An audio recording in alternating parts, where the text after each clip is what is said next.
గులాబీ ఇలాకాలో కాంగ్రెస్ పార్టీ పాగవేయడానికి పావులు కదుపుతోంది. సిద్దిపేట జిల్లా గజ్వేల్ కాన్స్టిట్యున్సీ.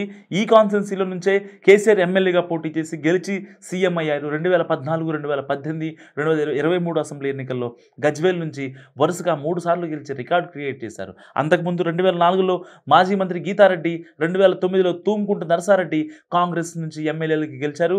అయితే గత ఎన్నికల్లో ఎమ్మెల్యేగా కేసీఆర్ గెలిచిన బీఆర్ఎస్ ప్రభుత్వం ఏర్పడకపోవడంతో గజ్వేల్లో రాజకీయ పరిణామాలు మారిపోతున్నాయి.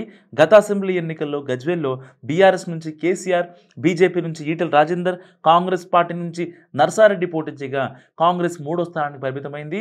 అసెంబ్లీ ఎన్నికల్లో కాంగ్రెస్ పార్టీ అధికారంలోకి రావడంతో బీఆర్ఎస్, బీజేపీల నుంచి కాంగ్రెస్లోకి వలసలు పెరిగాయి. ఆ తర్వాత జరిగిన లోక్సభ ఎన్నికల్లో కాంగ్రెస్ 2వ స్థానంలో నిలిచింది.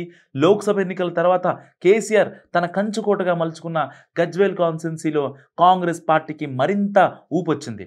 ఇటు రాష్ట్రంలో అధికారంలో ఉండడం, నియోజకవర్గంలో పార్టీ కొంత పుంజుకోవడంతో ఇప్పుడు గజ్వేల్ ప్రజ్ఞాపూర్ మున్సిపాలిటీ పీఠంపై కన్నేసింది అధికార పక్షం. మేజర్ గ్రామ పంచాయతీగా ఉన్న గజ్వేల్ పట్టణాన్ని అప్పటి కాంగ్రెస్ పార్టీ సీఎం కిరణ్ కుమార్ రెడ్డి హయాంలో మున్సిపాలిటీ చేశారు. చుట్టుపక్కల ఉన్న కొన్ని గ్రామాలతో కలిపి గజ్వేల్ ప్రజ్ఞాపూర్ మున్సిపాలిటీగా పేరు మార్చారు. మేజర్ పంచాయతీని మున్సిపాలిటీగా మార్చిన కాంగ్రెస్ ఇక్కడ గెలుస్తుందని అందరూ అనుకున్నారు.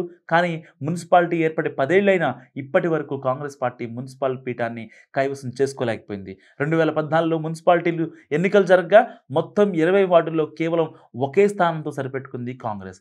గెలిచిన ఒక్కగానొక్క అభ్యర్థి కూడా గులాబీ గూటికి వెళ్ళిపోయారు. ఇక రెండోసారి జరిగిన మున్సిపల్ ఎన్నికల్లోనూ కాంగ్రెస్ పార్టీకి ఒకే సీటుకి పరిమితమైంది.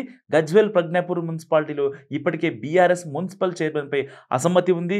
కాంగ్రెస్ ప్రభుత్వం ఏర్పడ్డ కొత్తలోనే సొంత పార్టీ కౌన్సిలర్లు మున్సిపల్ చైర్మన్ రాజమౌళిపై అవిశ్వాసం పెట్టారు.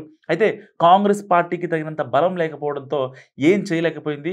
మరోవైపు అవిశ్వాసంపై కోర్టు కూడా స్టే ఇవ్వడంతో ఆగిపోయింది. ఇంకో నెల రోజుల్లో మున్సిపల్ కౌన్సిల్లో సభ్యుల పదవీ కాలం అయిపోతుంది. దీంతో ప్రస్తుతం పరిస్థితుల దృష్ట్యా కాంగ్రెస్ పార్టీ బలంగా కనిపిస్తుండడంతో ఈసారి జరిగే మున్సిపల్ ఎన్నికలపై పార్టీ కన్నేసింది.